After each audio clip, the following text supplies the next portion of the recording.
Hello, everyone, and welcome to the Moony Movie Show.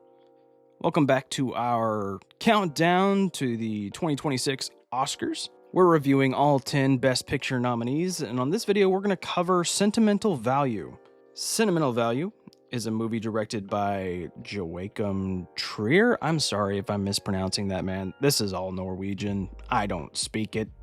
I don't even know if Norwegian is the name of the language or there's a different name for the language. I'm not familiar enough with the culture, and I'm sorry. I'm so heavily American. Okay, Sentimental Value.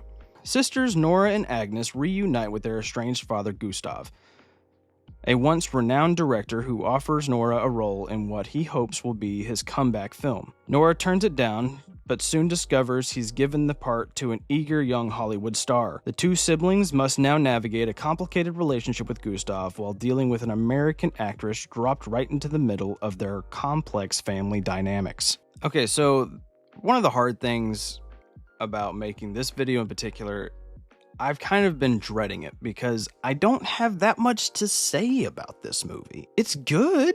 It just didn't knock my socks off either. I'm kind of having a hard time giving commentary a movie that I'm just kind of meh about, you know? I don't have negatives. I really don't. And from a cinephile point of view, I can appreciate it in such a way that I know it's good. It's very well crafted. I just don't love it. You know what I mean? It's not a movie that I'm probably ever going to watch again, but I also don't have bad things to say about it. It's a very difficult paradox I'm in here.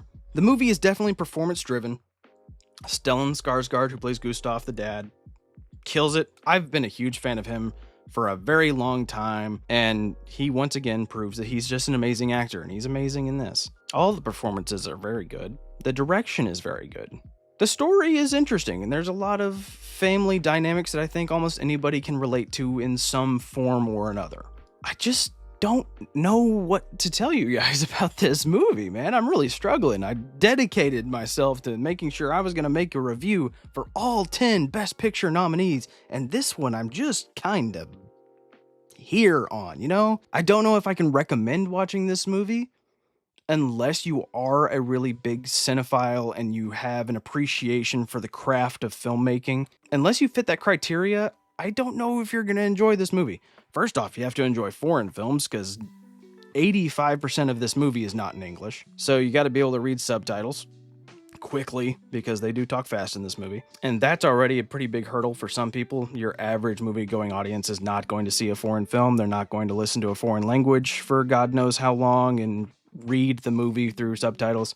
That's a big ask, and I think there's a lot of people who criticize people who won't watch foreign films because of that reason. I'm not one of those people. I do understand that it's a lot to ask. It's a big ask. Some people like myself can tolerate that. Some people like me, we can watch it with subtitles, no problem. We're not going to care all that much.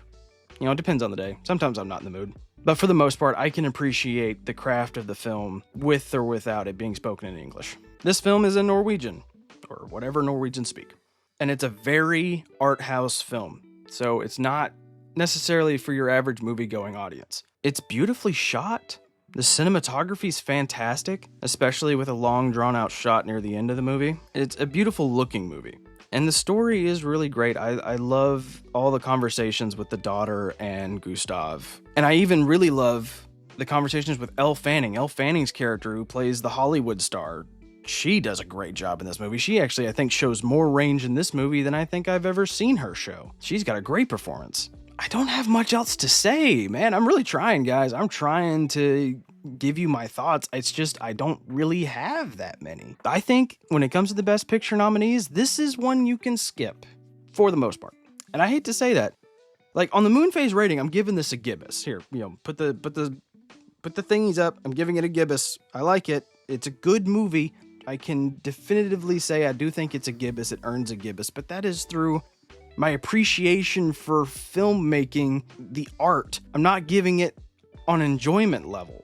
You know what I mean? And there is a difference.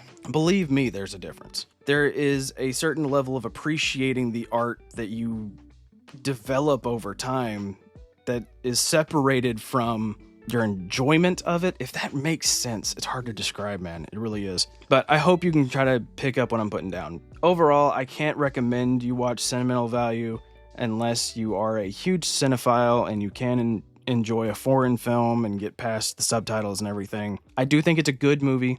I probably won't watch it again. Sentimental Value, folks. This concludes yet another chapter in our countdown to the Oscars 2026. I hope you enjoyed. I know this one wasn't the most dramatic one, but it is what it is, man. Gave you my honest thoughts. Well, if you enjoyed this video and you're curious about any of the other Oscar noms and you want to see me cover them, I am covering all 10. If you want to try to find one that you haven't seen and you want to hear my thoughts, go ahead and click. Or if you have seen it and you just want to hear my thoughts, go ahead and click on whichever one you want. All 10 should be up by Oscar Sunday. I appreciate you sticking around to the end of the video. Like and subscribe, all that jazz. Until next time, this has been the Moony Movie Show. Have a good one.